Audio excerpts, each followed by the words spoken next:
À Ouagadougou, la coordination nationale de l'initiative africaine Stop Dépigmentation multiplie ses séances de sensibilisation sur les conséquences de la dépigmentation. Troisième problème de santé publique au Burkina, la pratique prend de l'ampleur et l'initiative africaine Stop Dépigmentation est allée 7 fois à la rencontre des scolaires pour leur parler de la nécessité de préserver leur peau. Amadou Ilboudo et Estelle Judith Assokba. La dépigmentation, on ne cessera jamais d'en parler dans la mesure où le phénomène a la peau dure. Au Burkina Faso, selon les statistiques, 50% de la population féminine pratique la dépigmentation.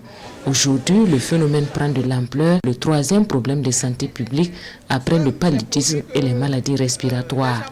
Une pratique qui entraîne des maladies de la peau comme l'acné, les vergetures et même le cancer.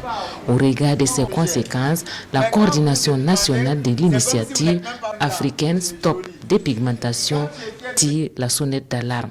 Nous avons décidé de mener ce combat-là pour sensibiliser, pour montrer un peu les conséquences de cette pratique et profiter aussi, interpeller le gouvernement pour avoir un œil regardant sur cette pratique. Pour mener à bien le combat, la coordination décide de passer à la sensibilisation.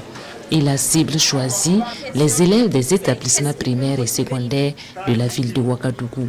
Aujourd'hui, nous sommes au partenariat pour rencontrer des élèves, les faire comprendre que la dépigmentation est très néfaste pour la santé. Ce n'est pas bien de la pratiquer.